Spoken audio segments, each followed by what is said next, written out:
ये आज हमने लास्ट वर्किंग डे है।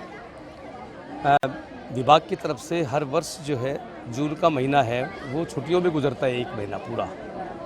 और उस 1 महीने से पहले बच्चे घर पे क्या करें, उन बच्चों को संभाला कैसे जाए, क्या उनसे होमवर्क दिया जाए कि नहीं दिया जाए, वो सब बातें अभिभावकों को बुलाकर कम से कम 200 के आसपास अभिभावक हमारे पास आए हैं आज बुलाने से। तो ये एक मीटिंग थी हमारी अभिभावकों की। और ये पढ़ाई के साथ साथ ये समझ लीजिए बच्चों का जो भविष्य है, बच्चों का जो जीवन है, बच्चों का जो बचपन है, वो कहीं ना कहीं हम इन छुट्टियों में छीन लेते हैं। तो अभिभावकों को ये समझाने के लिए हमने बुलाया है कि इनको संस्कार दीजिए और दूसरी चीज़ें जो हैं वो आप इनको सिखाइए। पढ़ाई पे ध्यान मत दीजिए, पढ़ाई का काम हमारा अपना काम है। तो ये सब आपके सामने जो है ना, मेरे पूरे बच्चे जो है ना बैठे थे यहाँ पे और सबसे मैं ये बातें हो पाई हमारी। सर, हरियाणा सरकार की तरफ से भी कुछ छुट्टियों के लिए दिशा निर्देश दिए गए। बिल्कुल, उन दिशा निर्देशों का पालन करते हुए ही हमने आज ये मीटिंग बुलाई है। और उन दिशा निर्देशों के अंदर भी ये बात है कि आपने छुट्टियों का होमवर्क अब की बार नहीं देना इन बच्चों को। और होमवर्क के स्थान पर जो बातें अभी मैंने बताई हैं कि जैसे घर के जो संस्कार अपने हैं और घर की जो चीज़ें हैं उनको किस प्रकार से बनाना है, कैसे सीखना है, नाते रिश्ते हमारे क्या होते हैं, इन सब बातों के बारे में जो है ना बच्चों को घर पे सिखाना है अभिभावकों को।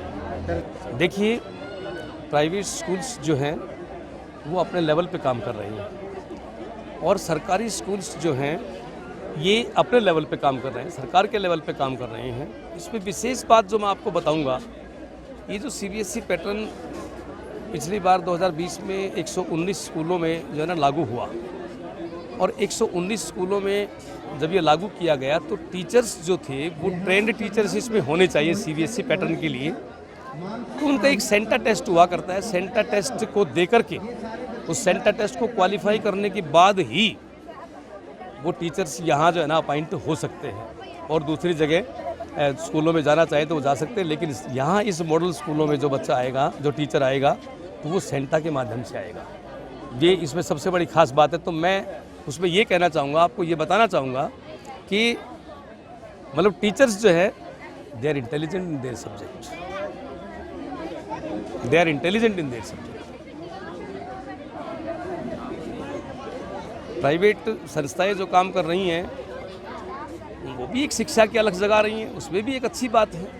और सरकारी स्कूल जो कर रहे हैं वो तो हम तो आप ये समझिए सरकारी स्कूलों को ना, हमारे मन में जो बात है, हम जो सोचते हैं, विद्यार्थियों का हित जो सोचते हैं, स्कूल का, विद्यालय का हित जो हम सोचते हैं, उसको अपलिफ्ट करने के लिए सारी चीज़ें हैं। और प्राइवेट स्कूल्स के अंदर उनका खुद का भी काम चलता है, बाकी समाज के लिए एक जो नई दिशा दे रहे हैं वो लोग, वो भी ठीक है, उनका काम भी ठीक है। पढ़ाई होनी चाहिए, चाहे वो प्राइवेट में हो सरकारी में हो। बाकी मेरा कहना इसमें ये रहेगा कि हम किसी प्राइवेट स्कूल की बुराई नहीं करते और ना हम प्राइवेट स्कूलों को ये कहते हैं कि प्राइवेट स्कूलों में पढ़ाइयाँ कमज़ोर होती हैं या वहाँ इंटेलिजेंट टीचर्स नहीं है, ऐसा कुछ नहीं है। मेरा मतलब कहने का ये कि हम कितना बढ़िया दे सकते हैं, हमारे टीचर्स कैसे हैं, हम बच्चों को क्या दे सकते हैं, बेस्ट से बेस्ट दे सकते हैं, वो हम गुणगान करते हैं यहाँ पे और वो हमारा है। सरकारी स्कूलों में इसमें निश्चित रूप से कोई गुरेज रही है कहने में मुझे कि इतनी इंटेलिजेंसी दूसरे विद्यालयों में नहीं। बच्चों को संदेश हमने ये दिया कि बेटे आपने संस्कारों को नहीं भूलना, पढ़ाई का जो काम विद्यालय में करवा दिया जाएगा। और अभिभावकों को मैंने यही बताया है कि इन बच्चों का बचपन इनसे मत छीनो, बचपन नहीं छीनना बच्चों का। बचपन यदि छीन गया तो हम उसको स्वच्छंद वातावरण नहीं मिल पाएगा।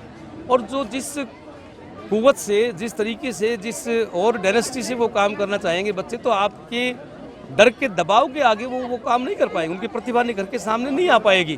तो डिपार्टमेंट ने ये बहुत अच्छा एक जो है ना वो लिया है, इनिशिएट लिया है कि बच्चों को अब की बार होमवर्क ना दे करके ना, ये जो गांव में जो चीज़ें हैं, जो हमारे संस्कार हैं, उनको जो है ना करने के लिए विशेष रूप से ये अब की बार रखा गया है और इसके अच्छे रिजल्ट्स आएंगे।